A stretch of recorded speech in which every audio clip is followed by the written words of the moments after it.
thank you for joining me on my channel today. We have a lot of things to do today. I gotta get us ready for our next camping trip. So I'm gonna be out in the trailer cleaning that up, organizing, restocking all the things, doing the laundry, you know. And I think I'm gonna be sharing a gingerbread loaf recipe with you as well. So let's get started. It's been months since we've been on an actual camping trip. We do go in the trailer here and there just to kind of hang out. The kids love it. It's like a little playhouse. But since we haven't been on a trip in a while, all of the linens are just a little dusty and some of them need to be washed. So I'm going through everything right now and taking out some of the things that we've outgrown. Both the kids have gotten a lot bigger since we went on our last trip. So I'm going to be changing out the jackets, the clothes, the activities, books, whatnot, all the good stuff. And it's pretty cluttered in there too. So I'm hoping to get things cleared out. And I think we'll be changing some of the sleeping arrangements too. So just getting all that stuff organized. Pizza. Usually when we get back from a camping trip, I also like to clean and wash the linens and get everything all ready to go. But since it's been so many months since we've been on one, I definitely have a lot of little tidying and cleaning to do. So it's a big job. It's like having a second house, like a little apartment. And it's quite a lot of upkeep. Now I'm going through everything that we have and just seeing what I need to restock and putting everything away a little bit nicer because it has been just a little bit cluttered. Once things are all decluttered and organized, I can finally get to wiping everything down and sanitizing everything. Just there's a lot of dust that's been left on everything on the windowsills and all the details. Then I also need to restock my kids' craft kits. These are super easy. I can close them up when we're done. I love them. My little pantry just needs to get organized and ready to get snacks put in there. And my kitchen needs like a complete overhaul. But I do love these little stackable pots and pans with the removable handles. Those are amazing. But I need to stock my coffee and sugar and all that jazz. And when we went to go pick out trailers, we didn't have a whole lot of options. And I'm really happy that we were able to find this one. And it's really beautiful. And one of my favorite things about this is it has an outdoor kitchen, which is a total game changer if you like to glamp. You don't have to go in and out all the time. You can wash your hands outside. You can leave drinks out there. There's even a little place to cook on a couple burners out there. And just having the counter space and paper towels and even a charging station there just makes it super easy. And I am in love with this. If you're in the market for a trailer, definitely keep your eye out for an outdoor kitchen. I promise you, you will not be sorry. I wasn't looking for it and just been camping a few times with it, and it's been just amazing. I just feel so spoiled. I love it. Just going to clean this up really quick and get everything ready, especially the refrigerator, since it's sort of like indoor-outdoor. It's just a little bit dusty. That way I can start stocking. Okay, small change of plans. We're headed to the snow. It's a rainy day in California. You know what that means.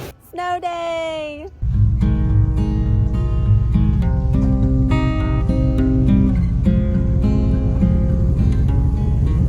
We're at Apple Annie's today, just taking advantage of the very rare real snow. Oh. There's a kitty. You see that kitty cat?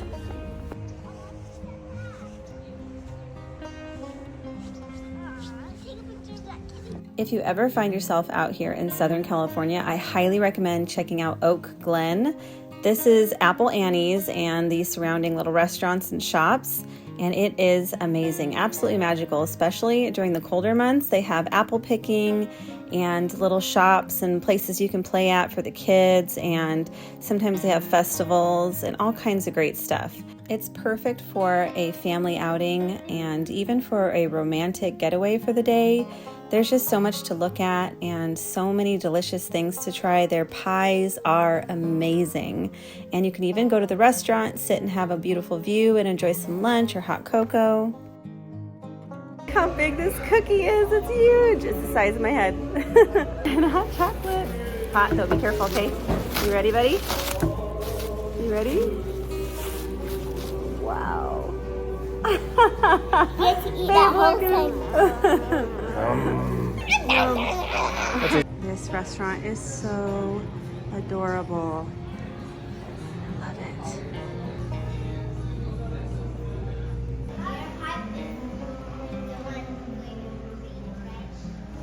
All right, let's go check out that sled hill now, yeah? We're about to do this. Up the conveyor we go. We're gonna go down there. Oh my.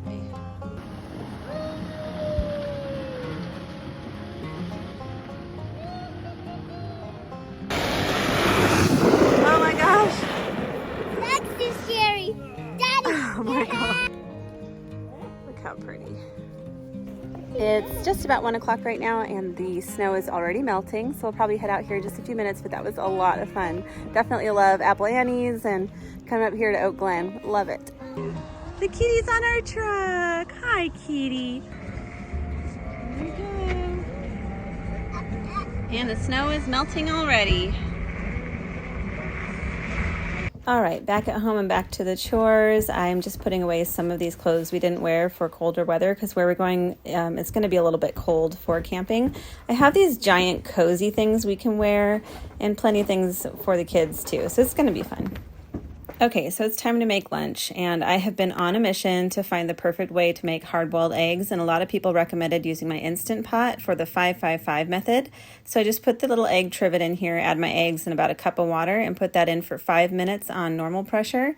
Then I'm going to let it natural release for 5 minutes before letting out the steam. Then when it's safe to do so, I just open it up and put the eggs directly into an ice bath for 5 minutes. And let me tell you, this worked beautifully. I'm really happy to have found this method because it is really easy. I'm going to try a few other methods too, just to see what I like best.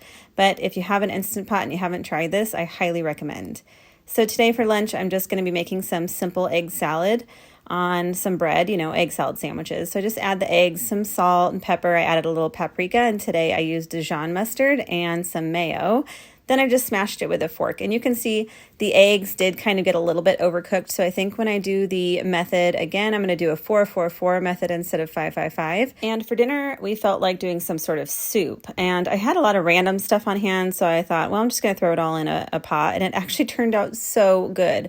So heat some olive oil in a pot, add some onions and carrots that you've already diced, then some fresh garlic, saute that up and add your raw chicken, and add a little bit of taco seasoning. If you have Mrs. Dash taco seasoning, use that. If you have regular, then just make sure you don't go too heavy on it because it's really salty. Just add a tiny bit.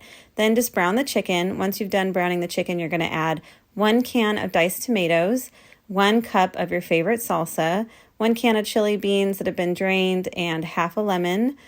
Just the juice of half a lemon, of course. Then you'll add the 4 cups of chicken broth. Put that on high until it's boiling. Boil it about 10 to 15 minutes till that chicken is all the way cooked through. Add some frozen corn and some cream cheese, about 3 tablespoons. You can add up to a whole block though. Then add some shredded cheese on top and avocado. Yum! And as promised, here's that gingerbread loaf recipe. First, I just lightly greased and floured a loaf pan, set that aside. Then I had some softened salted butter and added some sugar. I creamed that together for about 2 minutes till it was light and fluffy. Then I added some vanilla and some egg. Combine that all together. Now, if you're using molasses like I ended up doing, please add it at this point. I added it at the end. And just make sure you're doing it during the wet ingredients. Then add some applesauce. It's going to look a little weird, but then add the flour. It's going to come together. Then add your baking soda and all of your spices. And then see, I added the molasses there. So just make sure you add that during the wet ingredient part. Then take that all out and put it in the pan. You're just going to bake that at 350 degrees for about 50 to 60 minutes. Just check it at 50 minutes to see if it's almost all the way cooked through. And then when it's done, take it out, let it cool for about 10 minutes in the pan, and turn it out on a cooling rack to finish cooling. You can even make some homemade icing to go with. Oh my goodness, so good. Thank you so much for watching today. If you like this video, please give it a little thumbs up and subscribe to see more. See y'all next time.